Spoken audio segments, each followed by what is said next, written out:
Alors nous sommes ici au cœur du Musée national Adrien Dubouché, qui est une institution au cœur de Limoges, capitale des arts du feu, connue à l'échelle internationale. Et ce musée conserve notamment la plus belle collection publique au monde de porcelaine de Limoges. Donc par définition, le musée justement est un facteur d'attractivité touristique et il est aussi le lieu de conservation et de diffusion de savoir-faire tout à fait exceptionnels qui ont vu le jour à Limoges et qui se sont épanouis depuis 2 siècles et demi maintenant.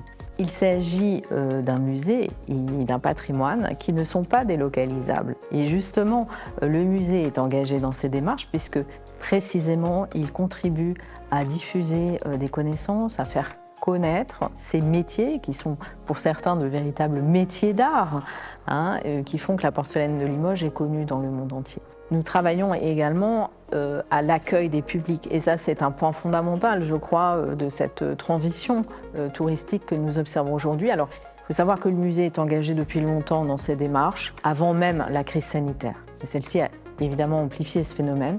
Nous sommes ouverts à tous les publics. D'ailleurs, nous accueillons près de 25% de visiteurs étrangers, ce qui montre aussi l'attractivité du musée.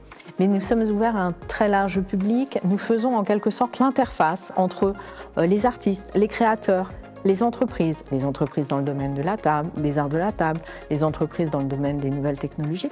Nous faisons ce lien entre tout cet écosystème culturel et un très large public. Et ça, c'est vraiment important de le souligner. Dans notre politique de diffusion, mais aussi commerciale, puisque nous avons une boutique, nous mettons à l'honneur les productions en porcelaine de Limoges, notamment celles qui sont labellisées avec le label Indication géographique porcelaine de Limoges. Et le dernier point de cette transition, c'est naturellement les démarches que nous conduisons pour contribuer à réduire notre empreinte carbone.